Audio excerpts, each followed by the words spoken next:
I'd like to welcome each and every one of you to our conversation this evening. Last week we did have Justice Malala, a very popular political commentator who hosted Nobuntu Hlazo Webster of BOSA last week and Michael Beaumont of Action SA. So today is just a continuation of the discussion around the 100 days of the GNU.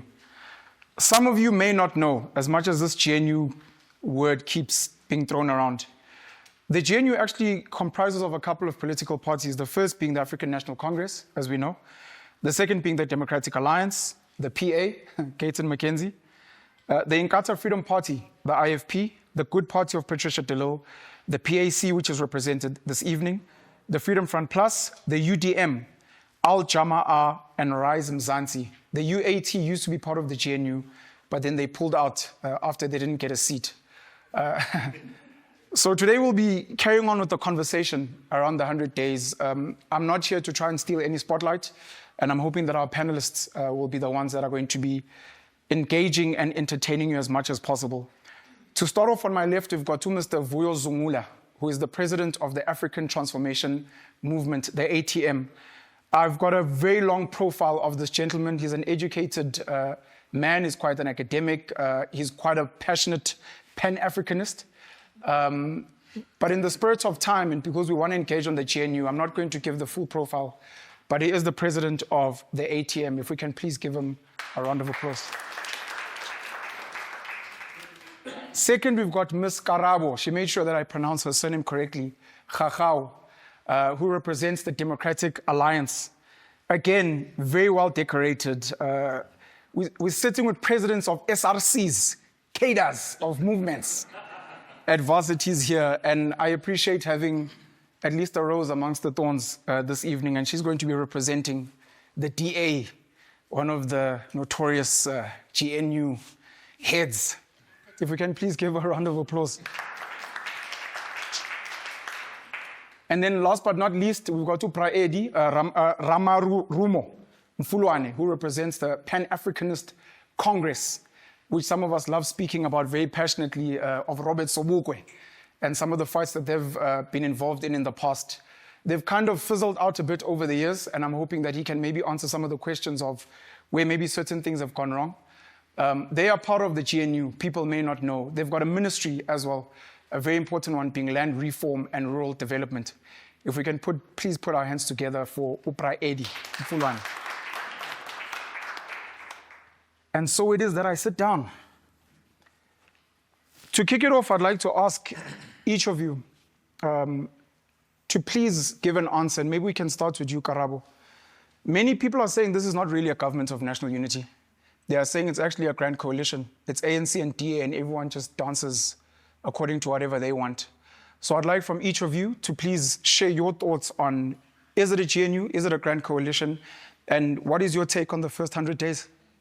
And firstly, hi, and hello to everybody here. It's super nice to be here. Thank you. So terming a GNU a grand coalition between the DA and the ANC is very disrespectful for all other political parties that are within the GNU, right?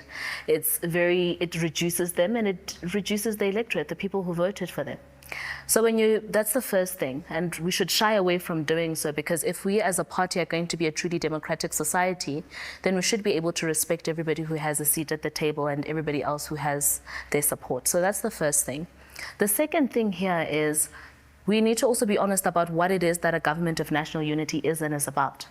A GNU is a government that seeks to unite a very fragmented society with pockets of deep division from the left all the way to the right, finding a central approach on policy directions that are not only going to deal with the heart of what plagues South Africa, which is unemployment and poverty and inequality, but also be able to chart a way forward for a post-poverty, unemployment and inequality world, right? So that is what you want to do. So when you look at all the other political parties that are represented, you'd never imagine that Azania and the Democratic Alliance would find itself in the same team having a conversation about what land distribution looks like, while having a chat about what in the context of that, what a prosperous agricultural sector looks like. And so because on the basis of that, you are trying to generally get a government that is united for the best interests of society, making sure that we find ourselves again. Because the truth is, Pen, for 30 years, South Africa hasn't really been united. We haven't really been in a part where we really stand for what it is when we talk about democratic gains. We've had some sort of somebody there singing Etiblofan Onse Hemel, and then the other one sitting down while you're doing so and continuing with something else, and which is against that which we wanted to have post-apartheid and colonialism. And the time is now, 30 years post-democratic rule, to finally be able to exist in a country where the government program is geared towards making sure that we finally do get the unity that we want. We finally do get to have the democracy that we all want. And the best opportunity then rests in the primary government program of the GNU as far as their policy direction is concerned. Thank you. Praedi, do you agree with the PAC of Azania also being a part of this GNU? Is it a grand coalition? Is it actually a GNU? And do you see the PAC having a meaningful say, contrary to what maybe some may think out there? Good evening to everyone and my fellow panelists.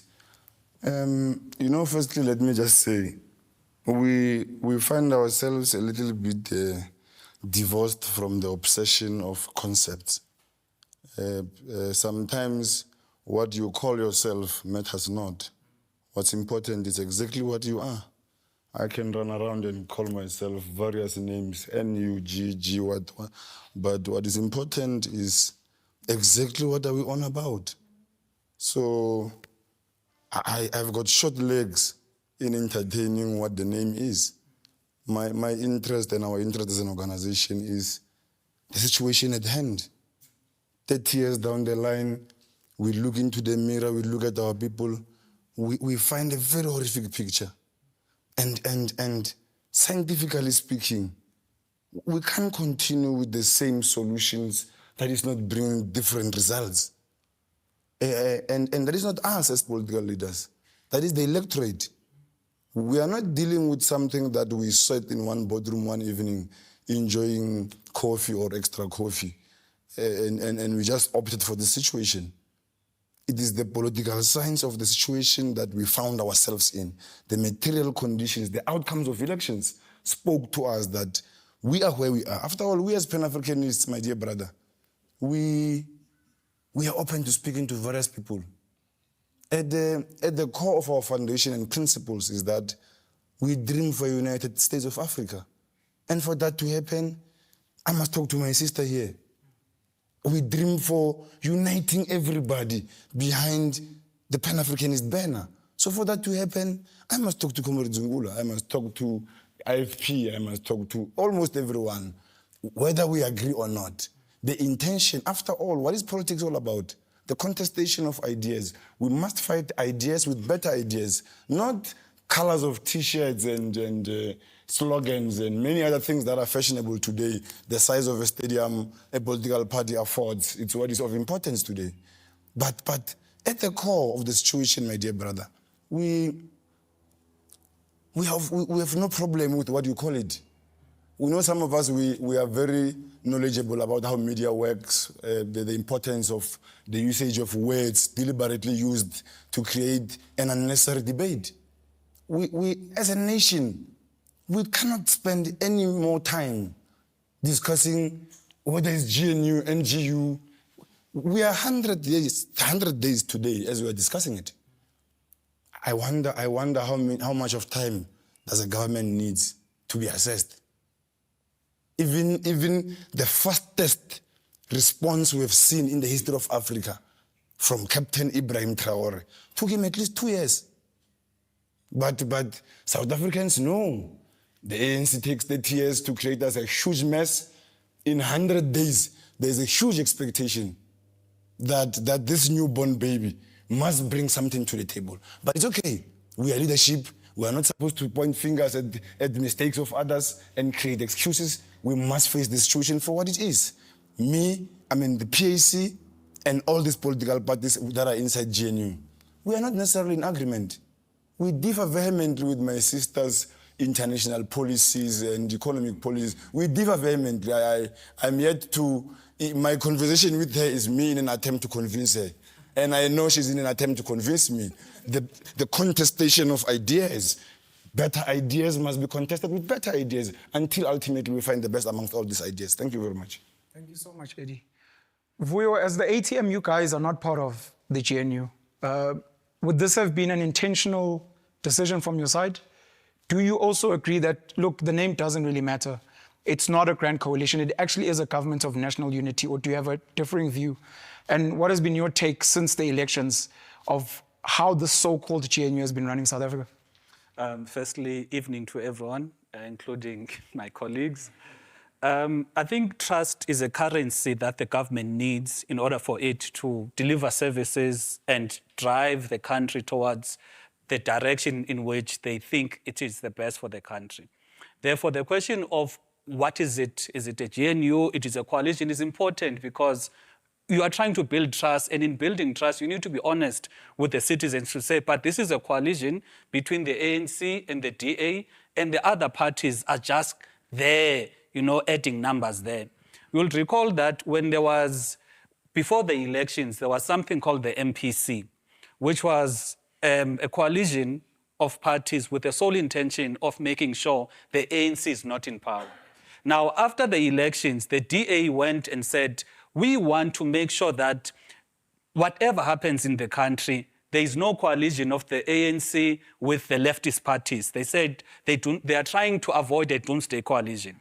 So their participation in this GNU was not premised on saying this is how we can move the country forward, but rather it was premised on saying because we do not want so-and-so in a coalition or in government with the ANC, we'll rather go in there ourselves and chase the other people away. So it becomes important that when we are talking about the coalition of the ANC and the DA, we bring about the historical imperatives as to what happened for this coalition to actually be there.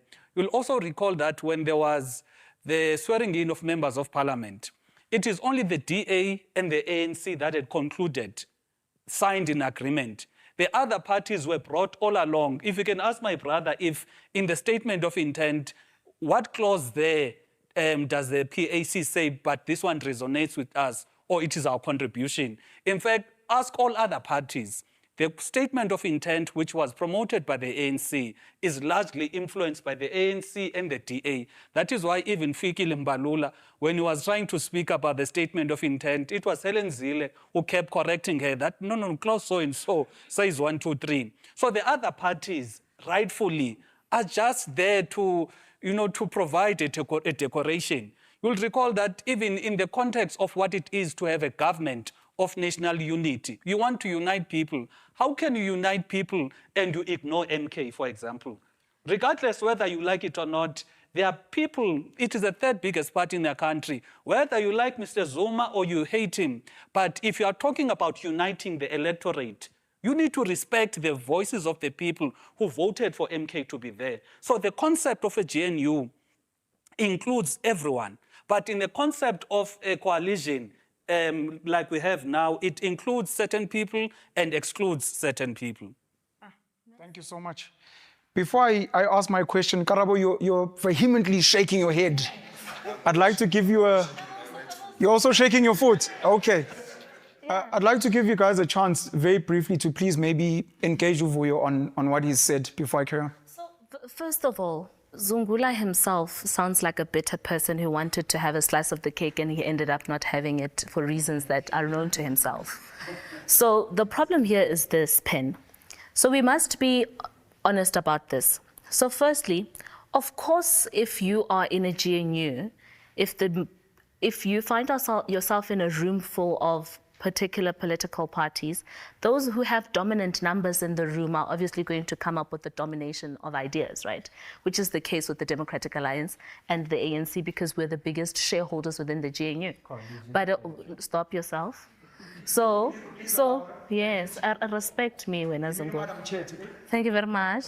So But it doesn't mean that nobody else in the room has an opinion. And I think you can come in as the smaller person in the room to clarify on that thing. No. So, no, man. No. You can come in here to say, to justify, to say, one, when the GNU was having a conversation about when we look back at how much land is in the hands of who, how far has the democratic government come in making sure that people who have been previously possessed of their land, if the land that has been taken away, have been able to get the justice that they want, how many of them are able to effectively use the land for economic gains, and how many of them are able to hold on to their dignities and their heritage. That is a conversation that rests in the hands of a minority shareholder, but it's a very powerful thing, right? And they are part of the agenda in that conversation.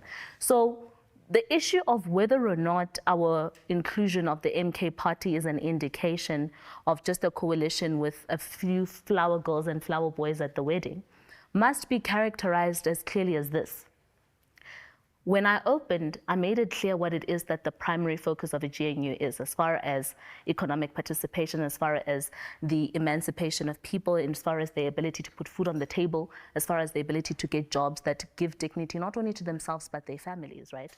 There's certainly no way a whole President Jacob Zuma, who has the most horrific track record in government, marred with state capture, whose track record has been very clear that he has zero interest but line in the pockets of his connected elite few, which is clearly to be seen by who gets to occupy the benches of the MK party. There's no way that person, one, who has also been very clear in his communication publicly that he does not believe in the constitution that is the supreme law of this land, that you would want to find yourself in bed with the same human being, because then he's anti the principles of the GNU.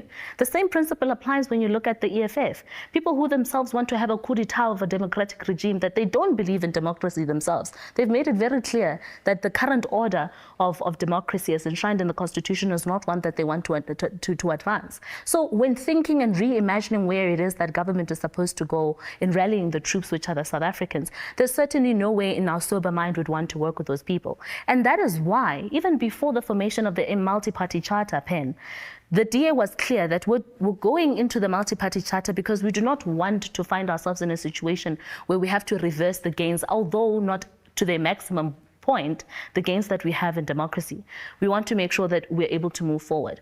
But the multi-party charter, Zungula, as a person who was part of it, I'll be honest with you and tell you this. The multi-party charter contract was clear that we are going to try as hard as we can to get the ANC out of power. And if we fail to do so, we're going to get another roadmap. And we failed to do so. Unfortunately, we didn't get the votes that we wanted. Ideally, we wanted to find ourselves in a situation where we don't have to deal with the ANC. But then we got there, the votes are not what they want. So we think beyond that. Plan 1 did not work. What is Plan B? Plan B says, okay, we still have a problem where the ANC has failed in many ways. But if you allow these people who have failed in many ways to work with the MK and the EFF, who've shown themselves to be worse, actually even if not equally as catastrophic, to work together, then we're not going to have a land left. We're not going to have South Africa. We're not going to have a republic left. So what do? So we take the less of all evils, right? We work with the ANC. We know that they have shortcomings, many of them, and that's why we're having these conversations right now about how we can reimagine South Africa. Unemployment is at its highest. Our economy is not growing where it's supposed to. We have people that are dying every day. The criminal system is yet to be inspiring. Education is still a problem. But can we work with them to where we can, given our scope of power, effect a difference that will mean that South Africans get to have a meaningful life? Sure, rather do that. And then as time progresses, we'll get rid of those people. One day we will have a South Africa that has a great inspiration of what the Democratic Alliance is able to do. And to show that actually that idea works, you finally have in the first 100 days of the GNU remarks about a government that is doing well. For example, look at Leon Schreiber in Home Affairs. He's been able to clear backlogs and do things in 100 days that people have failed to do do in 30 years of democracy. You look at what Minister McPherson is doing within the Department of Public Works. Nobody would have known what the cost of the corruption mafia within the construction companies are had we not had a person who's happy to be a whistleblower instead of sweeping matters under the carpet and be honest about the realistic picture that government is. His commitment to making sure that not only do we use the current existing batch of properties within the country, but we revamp them in a way that still gives us the economic participation that we want. You look at the work that Steenhuisen himself has been doing. Nobody would have had an honest conversations about what happened during COVID-19 with funds that were supposed to make sure that agriculture is intact. Nobody would have done that, because had you still had the same people, things would have been swept under the carpet.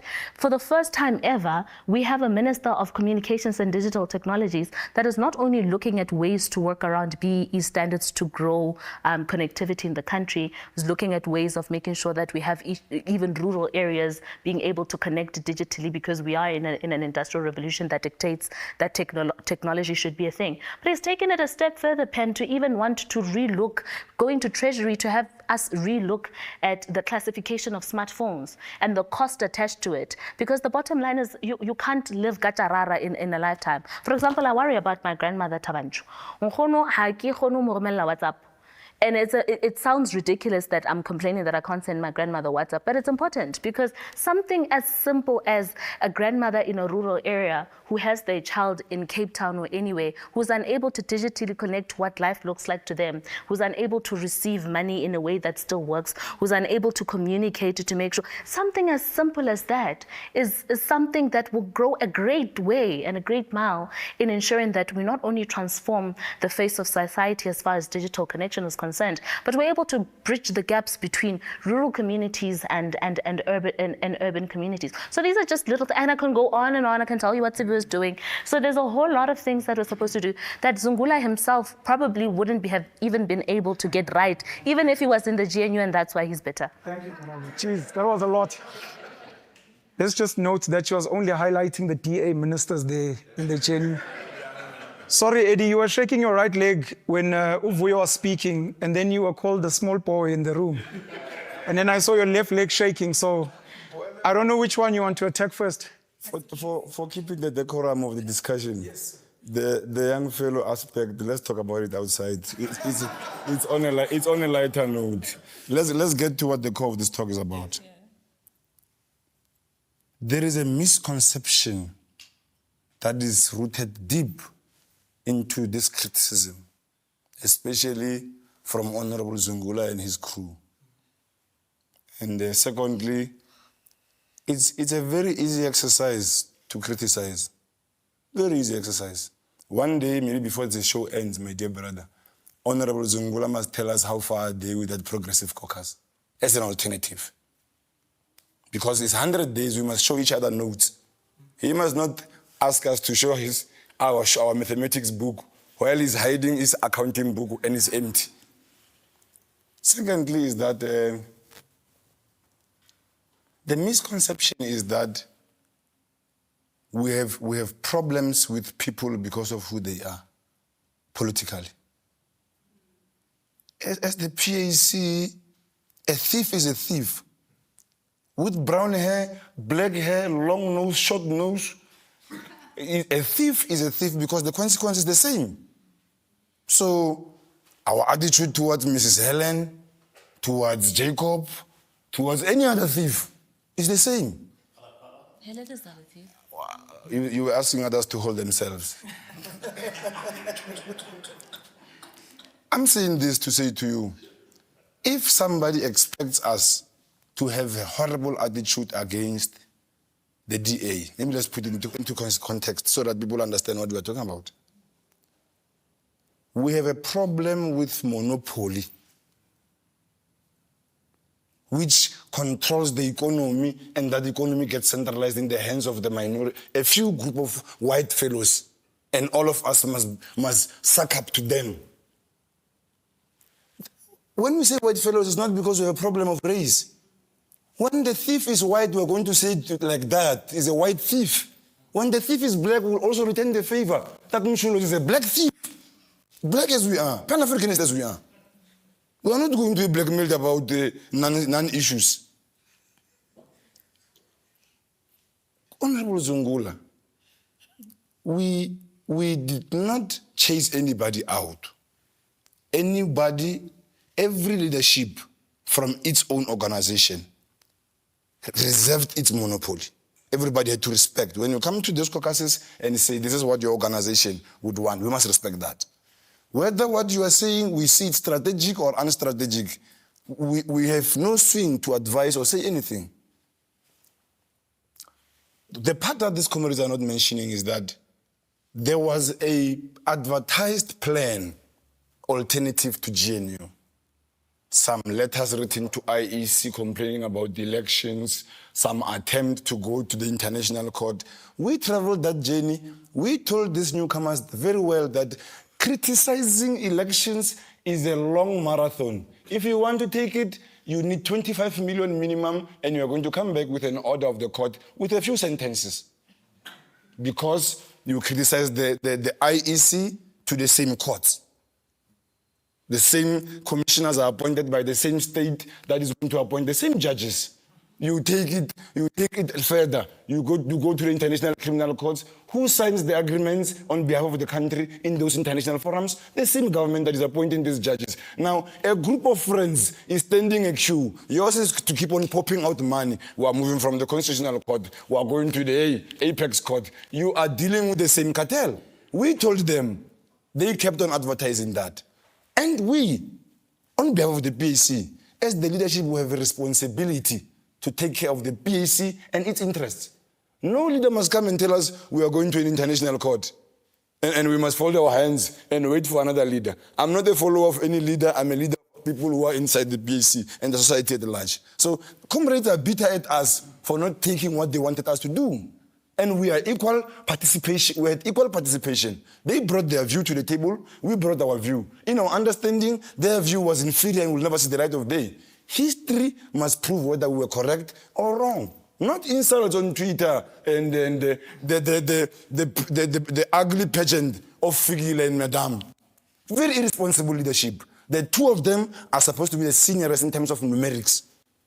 Electorally, they are the seniorest, right? In terms of numbers. It is them who have got a bigger responsibility to keep the ship going. But it's them who are playing the most irresponsible spats of throwing each other with a pageant of throwing an unuseful English Monday to Monday, night in, night out. That is not going to take us anywhere. We are running a very sensitive environment. Everybody must bring their level of respect to somebody so that this ship can get going and our people can benefit. What are we busy with, Comrade Zungula? We know, and we are alive to the realities, very alive to the realities, that we are leftists. We are not agreeing with any of these policies that are inside this government. But there is low-hanging fruits that just need the willingness politically. Political willingness. They don't need a new law. They just need a minister with the willingness politically to do something. Now here, we are saying, we have uprooted number one. Let's tell you what we are doing. There was mediocrity happening. A gang of fools running up and down our government offices in suits, pretending to be doing nothing while they are thinking a lot of nothing. Look at their documents, look at how much of time they've been in office, and tell me what they're busy with. Now today, we are not saying we've got best ministers. We are saying to you, there is sensible talking. Inside cabinet, you can sense that you are inside cabinet. Not that gimmick that the ANC was busy with. Cabinet meetings are typed before cabinet sits. Huh? And then the lives of our people, decisions are taken like that over cell phones because one leader is late, the other, because they are friends of the ANC. We must fold hands, Comrade Zungula, my dear brother. Look and continue to look and continue to lie at each other and say, no, we will write a letter in Parliament. We will make a speech in Parliament. You know, we're a progressive caucus in Parliament. Electoral reality is that Madame has got a bigger say than us numerically. We must be realistic, me and you, when we speak. We must not speak as if we're the second biggest political parties, me and you. Our tone must match our electoral numbers. Simple as that. Back to the small guy in the room. So before I come back to Putu Vuyo, you seem to insinuate, Yes. you can correct me if I'm wrong, Yes. that the IEC, the judges, all the way up to the ICC seem to be captured, number one. Wait, before you answer. And then secondly, Karabo spoke very well about some of the ministers in the GNU who happen to be blue. You've got a ministry as well, Land Reform and Rural Development. If you can maybe, I know it's a short time, you mentioned Brother Ibrahim Traore.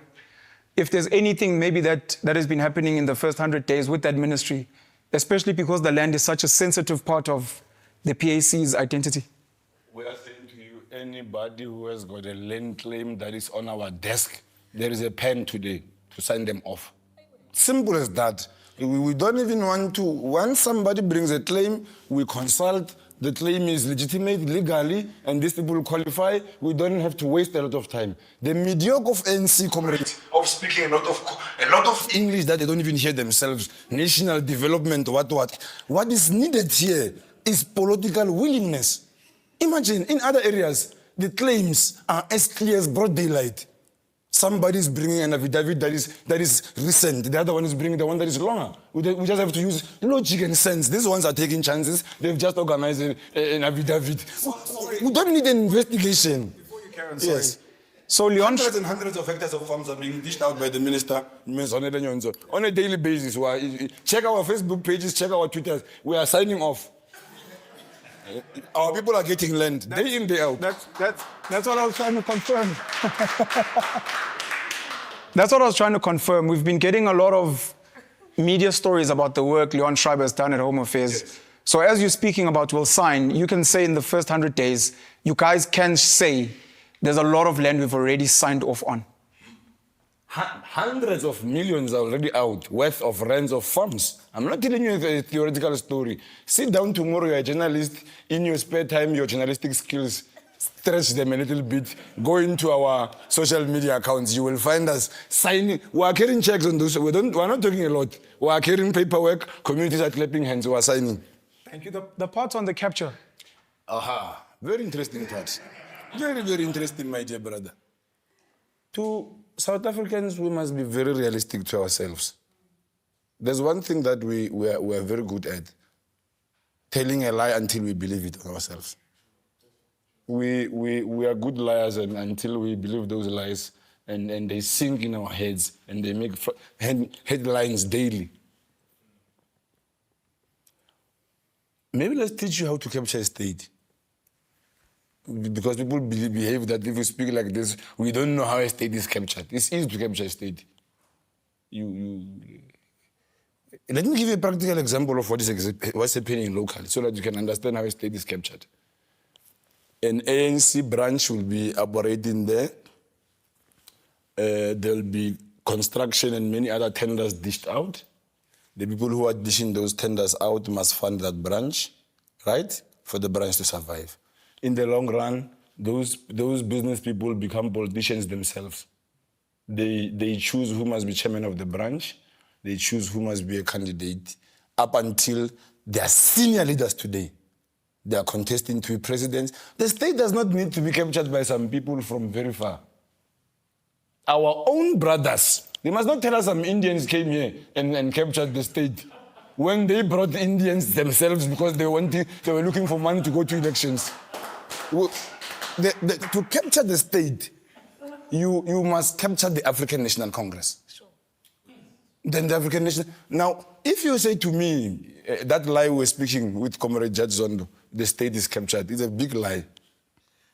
If the state is captured, why is he not captured? He's part of the state. Why is he... If he can't say to us the state is captured and expect to see the other side of the table. We're also going to jump and see the other side. We'll also jump. Who will remain in the state? So if all of us say the state is captured and all of us stand up and say, no, the state is captured, who will remain the state? The state is not some tables and desks in those offices. It's human beings that are alive who are signing papers off on a daily basis. Thank you so much. I'd like to give Brother Vuyo a chance. A lot of clapbacks. Yeah. Without disintegrating into a debate, I'd like to ask you, what you would prefer to see if not a GNU/Grand Coalition.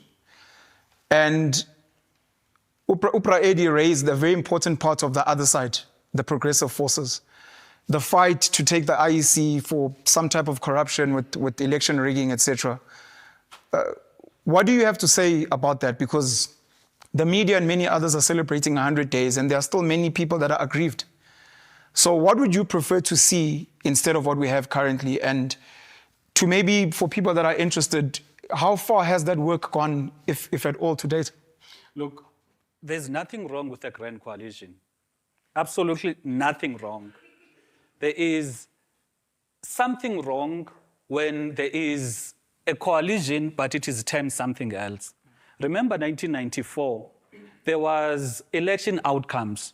And in those outcomes, they said there's a threshold. Every party that is below that threshold will not be in government, meaning will not be in the executive.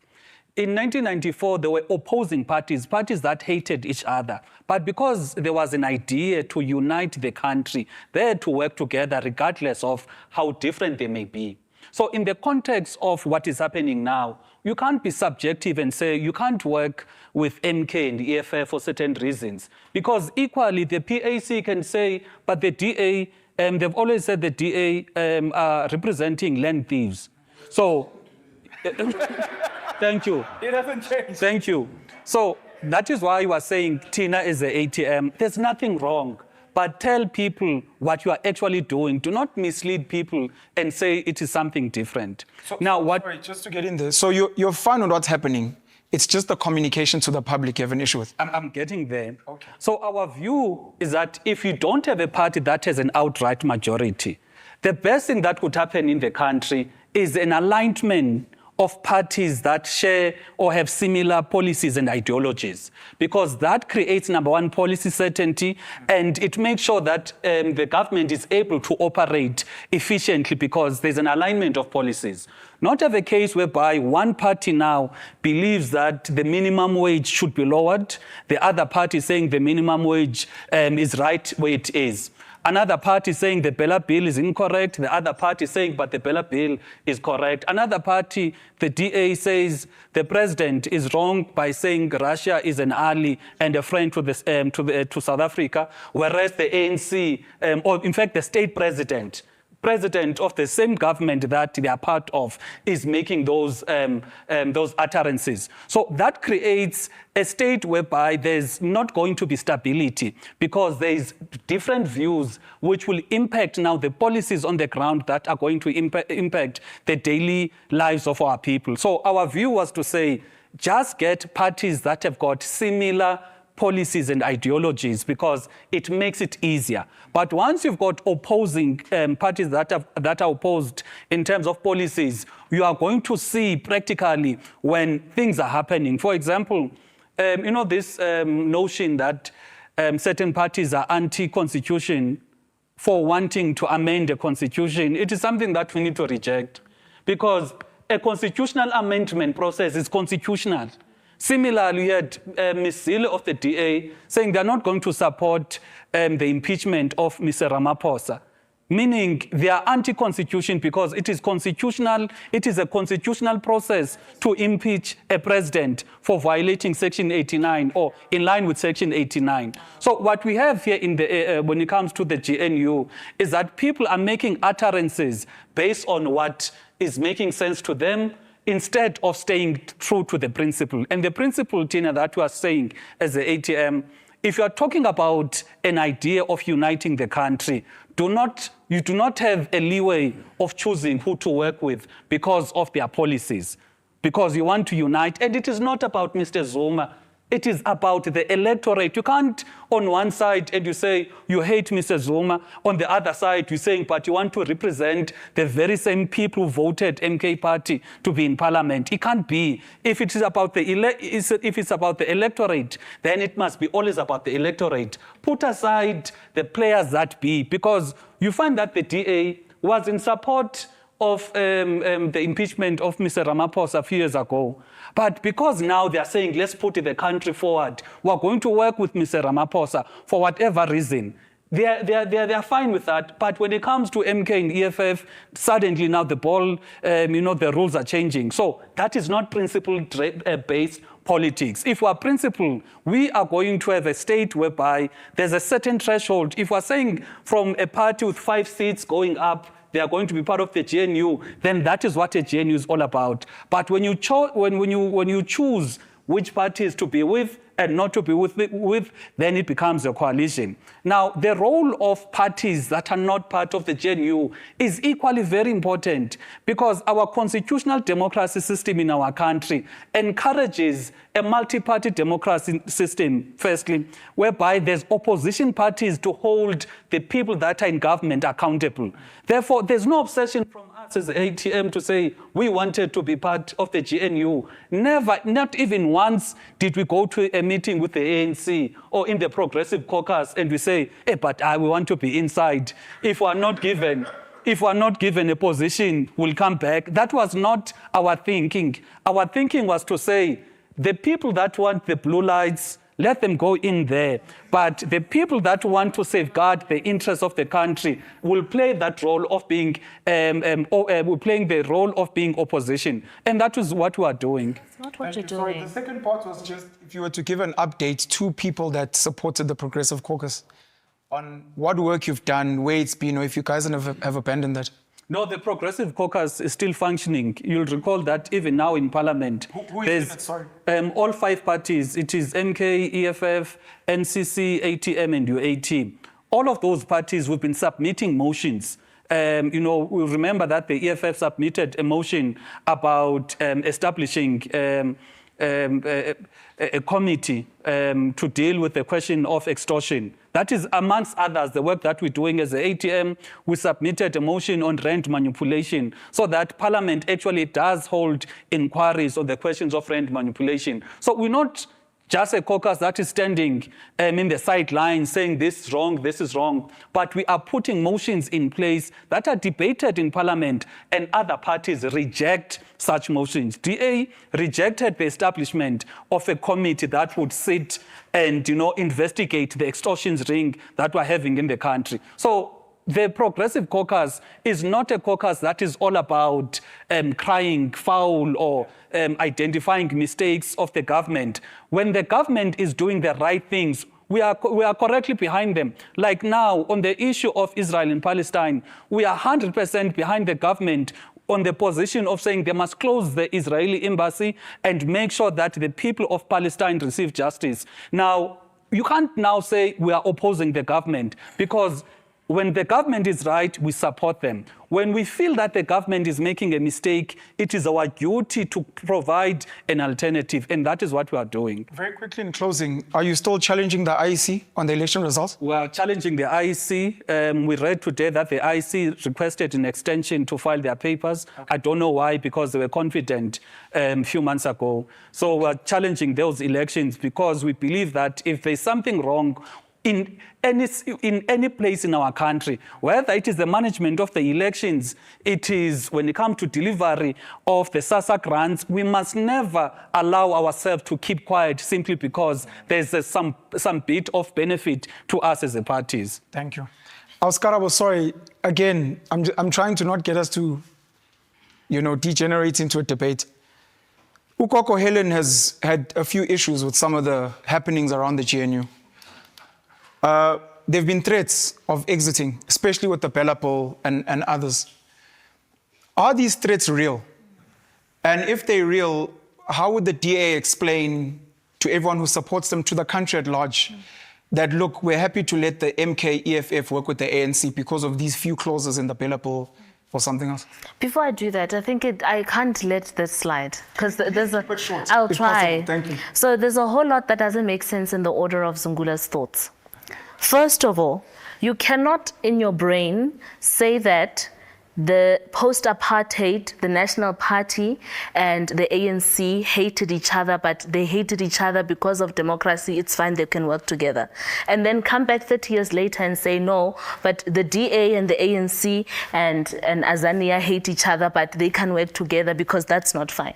That logic does not work. I think you were talking about, let's say, a DA and an MK. No, hold on. I heard, so the primary example he was making when he was talking about making sure that political parties that share the same line of thoughts, the same ideologies work together, it's the same thing. So you can't in your brain say that you want to have political parties who work together solely if their ideologies are on the same track, if you are also of the opinion that South Africans find themselves in a situation where they need more than just ideological conversations on the table to move them forward.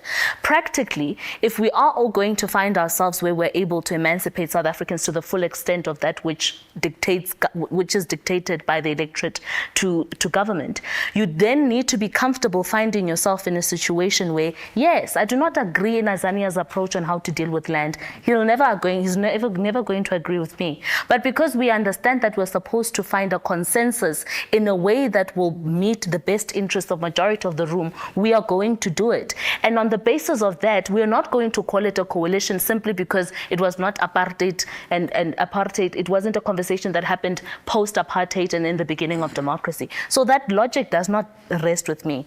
As far as the work that they are doing in parliament and them being progressive is concerned, he's lying. Because the current progressive, I am a member of parliament in the same parliament he's in. The work that the progressive caucus is doing is entirely weak. If anything, since the Democratic Alliance's exit of the opposition benches, the benches are naked. I'll tell you how. Outside of the motions that they brief that they give to Parliament, a Parliament that his political party is unable to fully man because there's only 2 of them.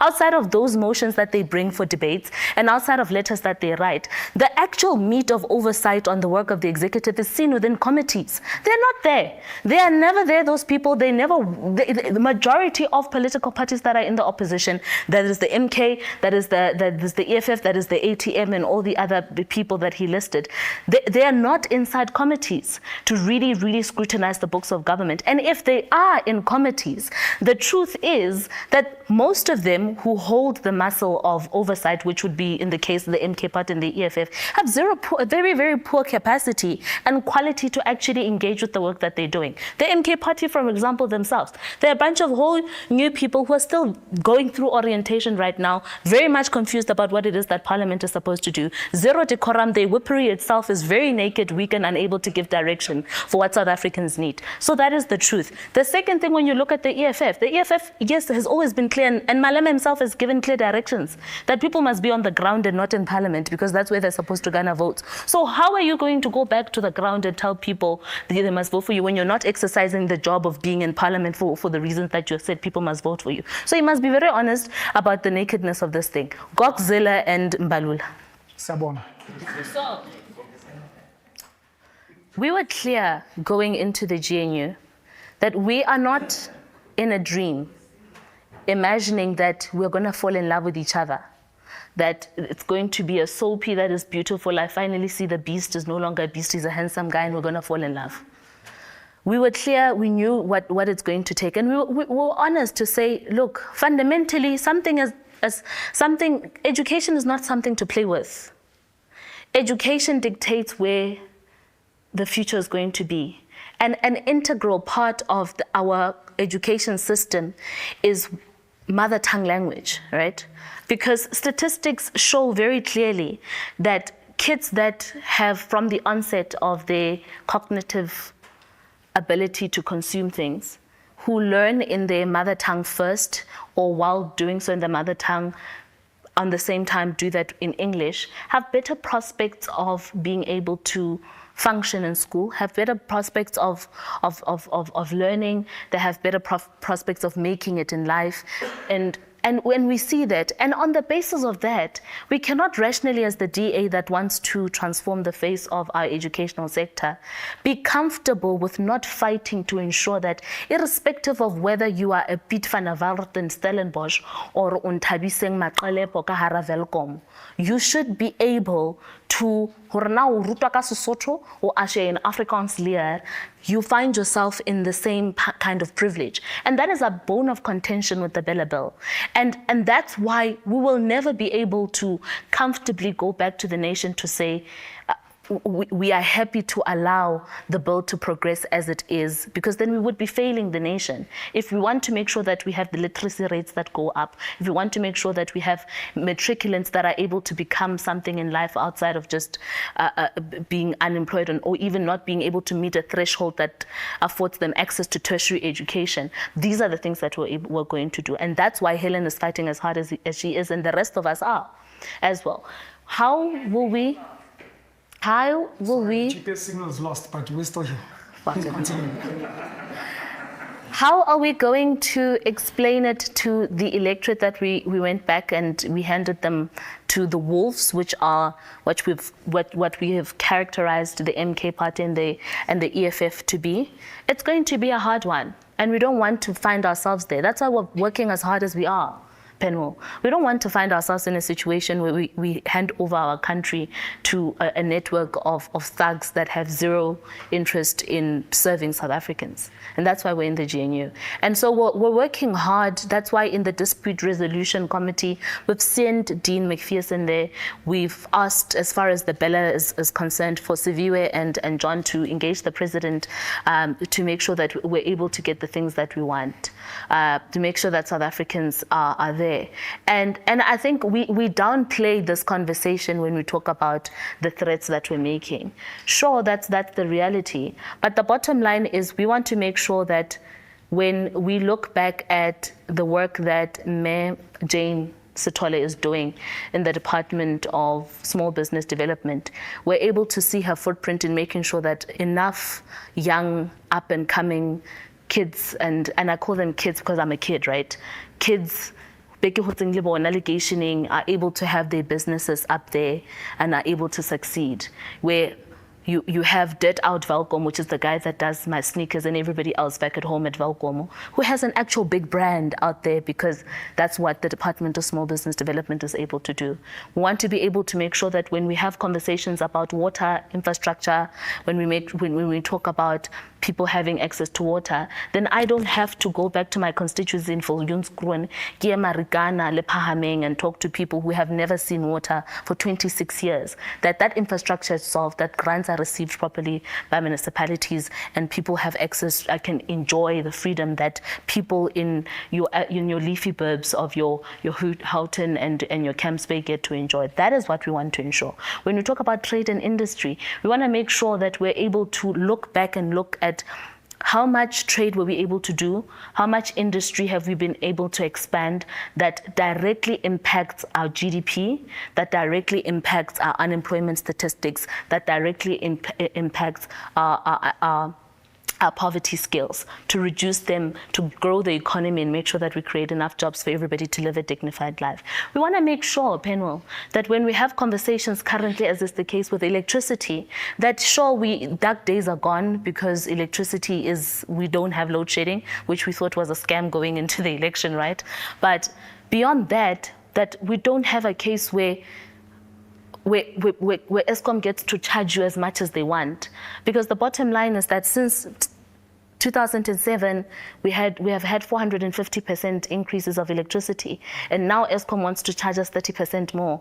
And the bottom line is we can't continue to fund the failings of Eskom, because even outside of those of the increases, Eskom also, with the new publications, has an opportunity to charge you what they call a makeup tariff that can go as high as however much they want to. And that is a problem for South Africans, because we shouldn't be in a situation where we must choose between buying Pufia Papali Pil Chate and putting the lights on in the house, where we must choose whether we're going to pay our rates and taxes and whether it shouldn't be a tit for tat. So that is what we are. Yeah.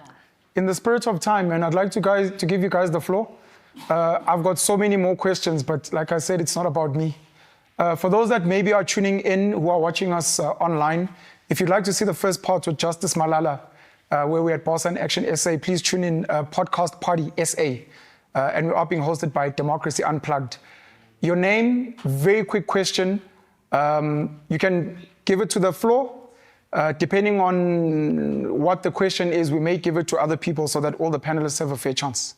Thanks, guys. Evening, everyone. My name is Xavier Bapu, no affiliation to any parties. Very quick question, very simple. I don't think it's been tackled enough, but there is zero transparency inside the GNU. Honorable Zungula, I don't think it's for you because you're not in the GNU. But we don't know the structures. We don't know the consultations, who's on these cabinets, who's behind these meetings. The media is not allowed in these meetings. There's no disclosure from the president or the parties on what's in the meetings. Is that going to change? Thank you, Xavier. Please don't be shy. This is your chance. Thank you. I'm Mashani Sifuti here. Quick question for all the parties on the stage. I think most people just want to know, what does a government of national unity that works for the people look like from the perspective of each of your parties? So I just want to put a point of clarification, Pen. My name is Kanthan Pillay. I'm the author of How to Fix South Africa and Owner's Manual, and I'll make sure that I get copies to each and every one of you, especially my brother from the Pan-Africanist Congress, because the first chapter is devoted to addressing the land question. And there are significant solutions that can kick in that you'll be able to implement. But I want to point out the difference between the GNU of 1994 and what we have today is that the GNU of 1994 was mandated by the interim constitution that was drawn up by CODESA. It's an entirely different scenario that we have right now. And inasmuch I'm broadly supportive of what this current government is doing, it is not a GNU, it is a grand coalition because it is not constitutionally mandated. It's very different from the agreement that kicked in 1994 because the ANC was a majority government at the time, but they had no choice but to make FW de Klerk deputy president of the country. So we must not try and repurpose epithets that actually existed 30 years ago in order to create an illusion that we are returning to Mandela 2.0 under Ramaphosa, because he's not, and he has to answer for Phala Phala. So I think it's important to get that out there. Thank you, Kanthan. Can we get one or two more, please? It's a safe space. The political parties are looking to... I'll ask a question. It's a really simple question, man. We have seen horse trading. We've seen backdoor negotiations. Why should any of us trust any of you? Genuinely. Because you guys mentioned it earlier on. Before the election, it was multi-party chart. After election, it's GNU. Before the election, it was, we'll never work with these people. Sningning, no, we'll work with them. Last week, when Michael Beaumont and Nobuntu were here, they pointed out that, no, we came out with certain slogans and we only got 1.2% of the vote. That means we need to change. Why should we trust you? The amount of flip-flopping that happens within South African politics is enough to drive anyone crazy. So my question is that simple. Why should we trust any of you? Thank you, Jack. Praedi, I'd like to start with you. Many Pan-Africanists are very passionate about getting the land back and about what's happened in this country. You speak about land thieves and the like. Many of them feel like you guys have sold out. I don't know how you'd address that the Pan-Africanist Congress of Sobukwe is now working with land thieves. And to part of the questions, the trust. I'd like to start with you. I'll go to Vuyo, and then one of the questions I'll give to Karabo. Well, from time to time when we discuss the land question with people, especially this Johnny Come to Joburg, who are singing the land, everyone is singing about the land. Well, and we discovered that these people do not understand what we're talking about. That's why they want us to answer the land question today, because we're in the Ministry of Land and Rural Development. And we discover that then these guys do not understand exactly what they were talking about. In simple terms, my dear brother, when we're talking about the land, we're talking about the wealth of this nation, the economics. The land, we mean everything below, above, on air, the wealth of this nation. That is what is of concern to us. My dear brother, let me start with you with the question of why must we trust us? It's a very unfortunate situation you find yourself in.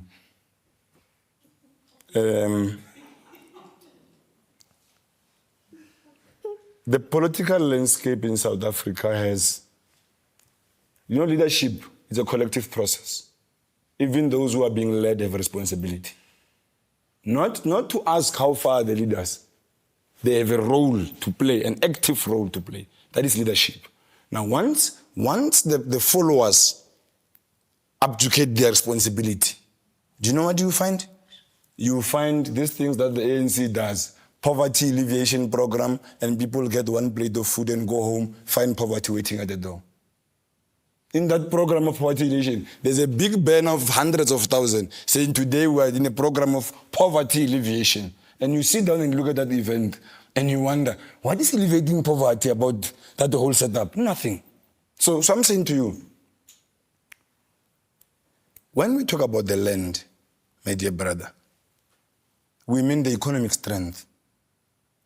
Even those who are in the stock exchange and the reserve banks, and today they want to claim that, no, we're not owning any land. Ours is insurance companies. Those insurance companies are business entities in our republic, done with our citizens. Therefore, we have a SA. Let's get down to the second question. My dear brother,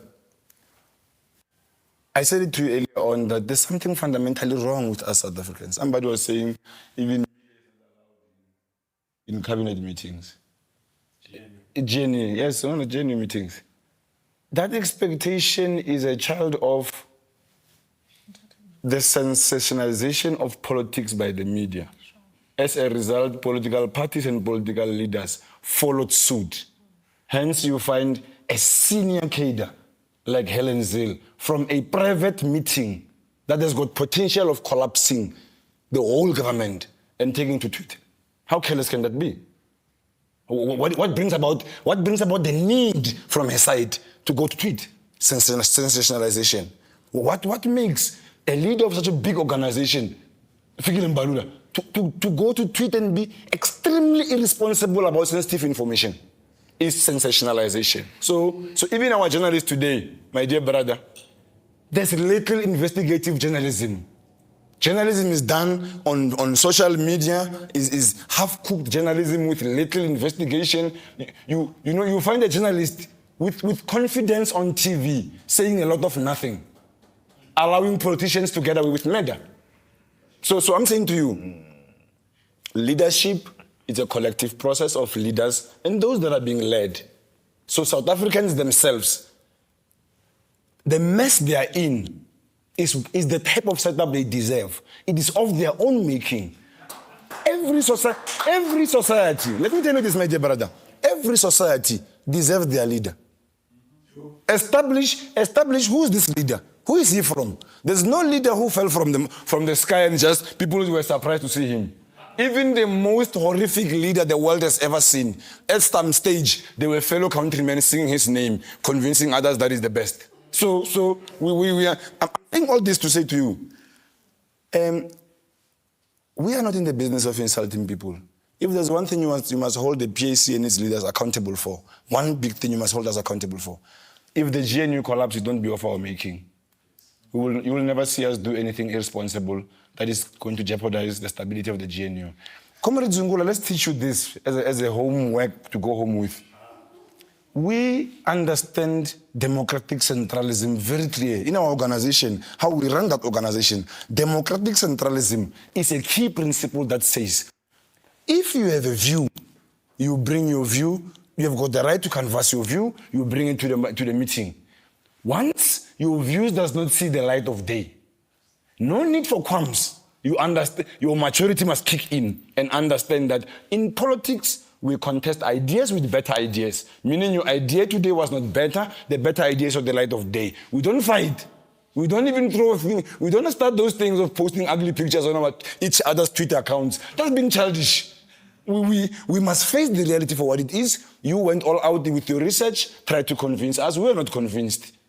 And here we are where we are. Whether Msholozi is ill-treated, whether Malema is ill-treated, I treat them like non-voters in South Africa. If they take a decision not to come to a GNU caucus, we are going to take decisions like we take decisions for people who are saying, we are staying at home as Zingeni. Even if I was Zingeni, our decisions are going to be binding to your life. So even if Nabo, they continue with operating outside buildings, Banga Zingeni, decisions are going to be taken that are including in their lives, and they are going to be binding. That's democratic centralism. When you do not have the necessary numbers, you appreciate the democracy as it happens. You speak as according to your volume advised by the numbers. Before we need to go, Praedi, I think we've got a question. Did you want to add something to what he's saying? Yeah. Please. There's a mic behind you. Going back to... Please, if possible. Mia, thanks. thanks. Going back to your point on sensationalism, I don't think... I could be misinterpreting this. I don't think that's why people are wanting to see inside these meetings. Like you said earlier, a private meeting means that there's the possibility of corruption.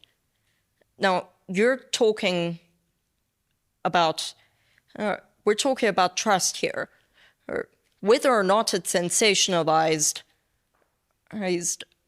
how is the general public supposed to actually trust what is going on if we don't have access to the conversations that take place?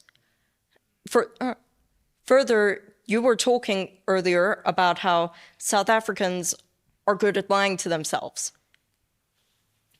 That would be even more reason for us to not trust any of you. So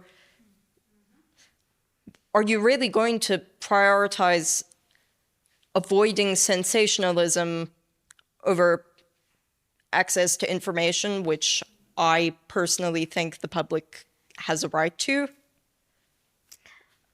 Thank you, Mia. And then we have to come to Vuyo.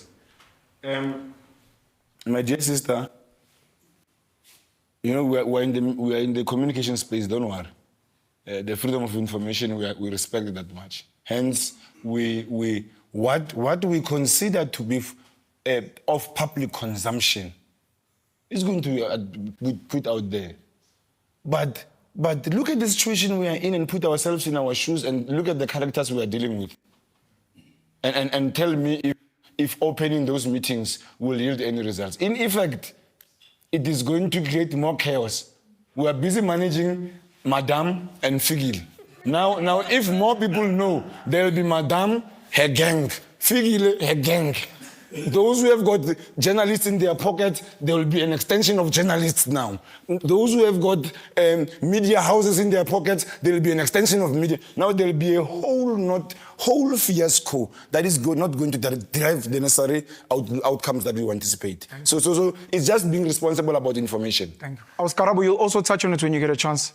But Vuyo, you raised something about our government stance in terms of foreign policy, and I'd like you to touch on that. How important, in your understanding, as a member of government and parliament, is South Africa having one voice in terms of international policy, whether it's Russia, Ukraine, Israel, Palestine, even the issues of BRICS and the West? We still get murmurings of a new world order. Some people are even saying we could be on the precipice of World War III. How important is that, in your opinion, number one? And then if you could maybe try and attack one of the questions, maybe assuming you are part of the GNU, what would your party have to offer the electorate? Look, the question or the principle of having a government, we have a government, you don't have a federal government whereby the national government communicates like this, you go to the different states or the regions, there's a completely different attitude or utterances. As an example, our main government says we're pro-Palestine and then the Western Cape says we're pro-Israel, as an example. we don't have such in our country, in our constitution. You've got one government, one South African government. Therefore, the presumption is that once the government has taken a position, my brother has spoken about democratic centralism, whether party A or party B in the GNU disagrees, but if it is a government position, then the party in that government of national unity must articulate the position of government, whether they like it or not. Government in that case? In this case, it is the parties. That is why they're saying the 11 parties that have signed the statement of intent are the government, they themselves are the government of national unity. But if someone like the president of the country has a stance, and there are very key members in the GNU that disagree, is that still the voice of government? Exactly. That is why it is a problem. Okay. Remember, one of the questions that was asked as to what would make the country to move forward, and we said if parties that are part of the government of national unity or a coalition, there is ideological or policy similarities because the message will be one. In the case whereby you have a party that is in government contradicting the very same president, because John Steenhuisen serves at the behest of the president. He can't be now contradicting the president. It goes against the principle of having a government. Now, you can't have a case whereby the government, and remember, parties can advance whatever that they want to advance. But if the cabinet takes a position, it becomes a position of government. It becomes a position of me and you in the country. Now, it cannot be that now a key player in the very same government is contradicting what the majority might have decided. It goes against the principle that we're talking about the democratic centralism. So that is why you find the president of the country is not going to Russia in the BRICS summit as a president of the ANC. He's going there as a president of the country. He must be afforded the respect that is a president of the country.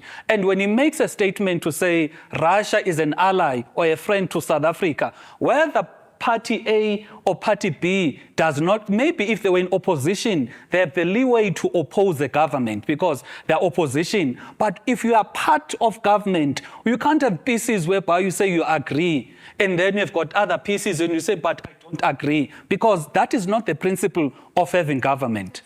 So that is the answer to your question. Then the question, I think it was asked, what would make South Africa to work? What kind of government would make South Africa to work? It is plain simple. Get parties that have got an alignment to work together. That's all is needed because there's going to be policy certainty and there's not going to be contradictions like we hear now whereby the government and the president of the country communicates a position on behalf of the government but is contradicted by someone who sits in the very same cabinet. And you're not going to have fights or squabbles over petty things because the focus will be doing the work. And the last issue on this question, in 1994, the country got compromised. People were fighting for land before 1994. They were fighting for the transformation of the economy. What did we get? We got a compromise. Even the constitution, it was a compromise. Even Mr. Ramaphosa, if you listen to his interviews, he was saying part of the negotiation or CODESA processes was that it was compromise. Now, 30 years later, we've seen that this compromise has not yielded any results for the majority of our citizens. Therefore, under the GNU that has got parties from the extreme left and parties from the extreme right, we are going to continue with compromise, which will not yield any results for the citizens. And on the question of the ministers working, you can take someone who's out of prison now, or someone who did not even go to school and you make him a minister, he's going to do something. So there'll always be something that is done. So there's nothing special about praising fish for swimming because that is what is expected. But if perhaps the question should be, what can we measure the success of the GNU or a government on? What are the key metrics? When it comes to our country, what are the key things that are problematic? It is unemployment, it is crime, it is illegal immigration. Therefore, it is landlessness. Therefore, if we're to base or subject this government to scrutiny, if we can look at those metrics, then we can reach a conclusion whether it is failing or it is not failing. But if we are going to clap hands because there's a certain minister who signed a certain document, he's expected to sign a document. You can take someone who did not even go to school, you teach them how to sign, they will sign. But And that is what happens sometimes when, you want to create a sensation or you want to make yourself believe that something is working. You want to have easy wins and you praise yourself over something that is basic, because the very same things that are done now by the ministers of the DA, one person can say, but the ANC ministers in other departments were doing actually the same things, but on the key metrics, unemployment, inequality, poverty, landlessness, and illegal immigration, where are we as a country? In 100 days. Karabo, I don't think I need to say anything. You look like you're itching. And then after you, if you guys have any short closing remarks, and then we wrap up. Thank you. Okay, I'll respond, and then I think there were 4 questions that came from the floor. I'll address those. So first of all, Zungula, I think it is incredibly irresponsible for you as a whole president of a political party who knows you're going to have engagements publicly to at least not make sure that the basic information that you're going to talk about, you have it as fact. First of all, the both of us here are in the GNU, and we can tell you for a fact the president did not go to cabinet and talk to cabinet about what it is that he's going to, about our position as far as Russia as an ally is concerned. So the conversation is, and it is on the basis of that we as the Democratic Alliance have a problem to say, President, sure, you are the president and you can go talk on behalf of the country. But on issues of contention, such as what divides political parties in the GNU, you have a responsibility to make sure that even if we don't agree, consult us. Don't go and, yes, we have a BRICS and it works and we have clear reasons why we want to do that. But you don't go on behalf of the country, say that that Russia is an ally of the GNU when nobody within your GNU yourself mandated you to go do that. And that is the problem. The president was wrong to say that. He was wrong because he did not. It's not the position of government. It's not the position of, it's the position of the ANC. 100%, and it's consistently the case, but it is not the position of the G. And he's right actually by saying that what is supposed to happen is that because of democratic centralization, that there must be an agreement. If there isn't an agreement, then majority must have the argument. In this case, there wasn't a majority conversation that won the argument. Just ask him to just give one line. You wanted to say something about BRICS?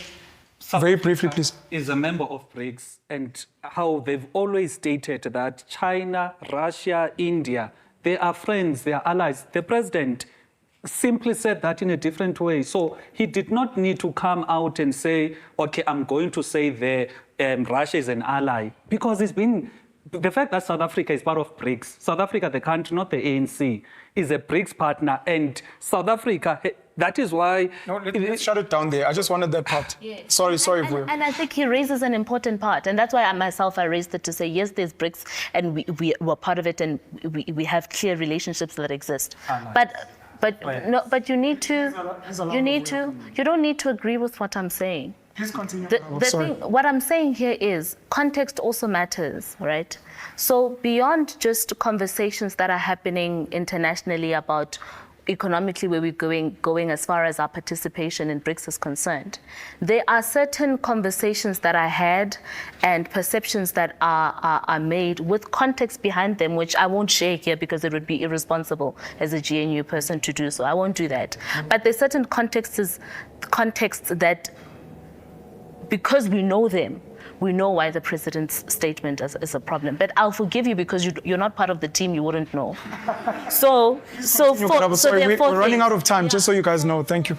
On the transparency of the meetings, on the transparency of the meetings, and I'm going to marry that to the trust question on why you should.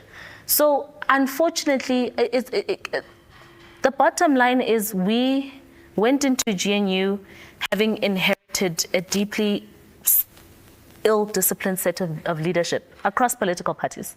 And I'll include my own political party as concerned. Because, no, even you yourself, no. So there is an element of ill-discipline amongst politicians, because even your meetings yourselves, there are leaks there. We know what's been happening there. Sometimes in DA caucuses, you have leaks that are there, which shouldn't be the case because they should be disciplined. But because we know that there's a culture of ill discipline amongst politicians, which is there because human beings, by virtue of being human, are fallible. What we're supposed to do going into these conversations is to shield the system and the public from any possibility of tanking these conversations moving forward in the best interest of the country. That's why when you are going through counseling, You don't go through counseling on a television, TV for everybody to go see you, because then it's not going to help, right? You do it. I've been told that we've got 2 minutes. My Okay, apologies. so the bottom line is you trust the Democratic Alliance as an anchor tenant within the GNU, simply because we have, at least amongst our peers, in the first 100 days of government, have shown you that even the most basic of functions, such as holding a pen and signing documents, making sure that you have a visa clearance system that works, making sure that you have a policy document that will direct us in the right directions, as far as making sure that the commitment to creating jobs and growing the economy is concerned, making sure that we reduce government debt and expenditure, we level the playing field on GDP. This is the case with our Deputy Minister of Finance, Asha Sorupen, and Treasury is concerned. As far as all of those things that haven't been there, which are basic things that are supposed to have been there in the past, but unfortunately because we inherited a broken state, were not there, at least trust us to say that in the first 100 days, the bare minimum that wasn't there, that was taken for granted for the first 30 years of democracy, we are doing that.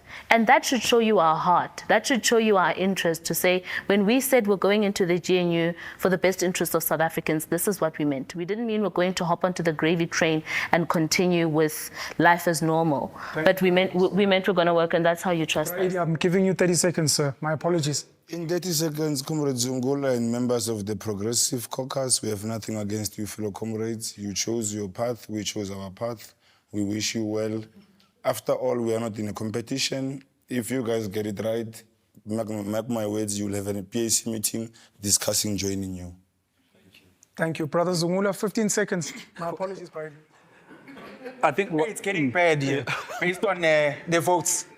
what is important is that we want a South Africa that works. And the South Africa that works must be anchored on being truthful to South Africans, but most importantly, we want to drive this message to say there must be the alignment of policies to ensure policy certainty. There's no contradiction to have a government that is actually serving. We need to judge the GNU based on what is most problematic to the people, not what we want us to clap our hands for ourselves, but what is problematic to our people is unemployment, poverty, like I mentioned. If this this coalition can get that right, surely, even not as the ATM, we can say, well done. But in the event they do not get it right, we're not going to be happy that there is a minister that is signing something, because anyone can do that. Thank you. I'd like to thank my panelists, Praedi, Karabo, and Vuyo. And I'd like to thank each and every one of you for joining us again. The podcast Party SA on YouTube. Click, subscribe, like, and thank you to Democracy Unplugged and for everyone who was involved, especially the team for this evening. Please travel safely home.